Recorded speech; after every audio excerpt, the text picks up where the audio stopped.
Now, our webinar today is about ways that an IT organization can reduce the cost of system testing. And I'm going to start by saying a few words about the most well-known techniques for trying to do this, techniques that most people are familiar with, like trying to reduce the cost of system testing labor through things like offshoring, and trying to reduce the amount of system testing effort by replacing some manual testing with automation. But then, I'm going to spend most of the webinar discussing less common techniques that I've learned from my experience for increasing the productivity of system testing, so that the cost savings come not from using lower cost people or even replacing the work of people with automation, but from being able to do more and better testing with fewer people and by getting the maximum bang for the buck in system testing activities. Now, the material that I'll present today is from my book, System Testing with an Attitude, and my publisher, Dorset House, has asked me to tell you that they're offering a special promotion to today's webinar participants, and I'll give you the details towards the end of my talk. But first, let's begin by ensuring that we're all on the same page with respect to the meaning of the term system testing. Now, the role of developers on a software project is essentially to transform user needs into deliverable software, and this includes doing anything and everything that's necessary, including any type of testing required, to convince themselves that the software does what it's supposed to do.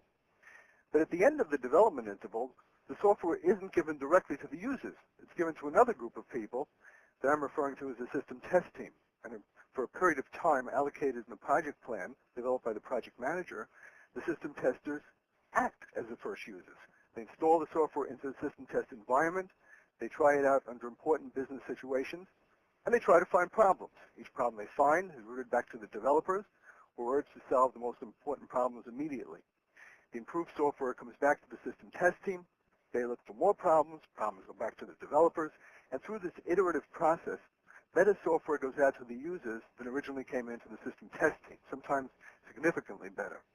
Now, one important thing to note about system testing is that the job keeps getting bigger with every release. That is, if your company is producing software that's successful, it probably means that the software will be vigorously enhanced and maintained over time. And while developers move on from developing one feature to developing another feature in such software, system testers need to test all the features in every release, and this is cumulative. So their job keeps getting bigger over time, and so do the people costs, unless you do something about it. So this is one of the reasons IT organizations really must find ways to control the cost of system testing. And as far as I know, there are three fundamental ways you can change the shape of this curve. First, you can try to reduce the cost of labor. Second, you can try to reduce the amount of labor through automation. And third, you can try finding ways to do more with less in system testing. In other words, increase productivity. And of course, these three approaches are not mutually exclusive, so that companies can and do apply all three techniques as part of keeping down the cost of system testing.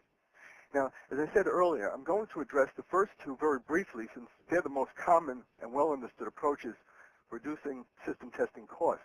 But my talk is primarily about the third. So let's start with the most well-known technique for reducing costs in modern IT organizations, reducing the cost of labor. And certainly, offshoring is a popular solution for reducing labor costs for system testing, or for at least parts of system testing. Now, let me tell you right up front that the company I work for does not offer offshore services. On the other hand, nearly all of our clients in recent years have at least tried offshoring for some of their system testing. And many of them are still using these offshore services, which means that our system test teams have a lot of experience working with offshore components. So the experience of my company and me personally with offshoring has been meeting the needs of clients who are using offshore services in addition to using our services. And what our clients have told us is that through offshoring, they have indeed been able to reduce the cost of system testing labor substantially over local equivalents. But they have also told us that they have wound up paying back at least some of these savings for the reasons listed on the slide: the disparate time zones, the physical distance, and in some cases because of certain intellectual property issues that have caused them to have to do extra work, like something called data masking, to sanitize data used in testing before it's given to the offshore teams. Now, part of my company's response actually at the request of some of these clients, has been to try and provide some alternative labor-saving options that avoid the issues listed on this chart by using resources in areas of the U.S. and Canada where we've been able to provide people at costs lower than typical U.S. market rates to testers because due to economic challenges and lower costs of living in these areas, good technical people are available and willing to work for less. Well, we call this nearshoring, and we're certainly not alone in this business. And while we certainly haven't been able to match offshore rates, some clients have found these alternatives attractive and either have chosen to use nearshoring instead of, or in some cases in addition to their offshore initiatives. But whether offshore or nearshore, our clients have found that using less expensive labor is a successful technique for reducing the costs of at least a portion of the system testing job. And generally, they tell us they use it to test execution and also for the coding and debugging of automated test scripts, which provides a good segue into the second approach for reducing the cost of system testing that I wanted to spend a few minutes on, test automation. Now, as this chart is attempting to express, the concept behind test automation as a cost reduction approach is essentially spend some additional money up front to introduce test automation based on the promise of reducing costs later on.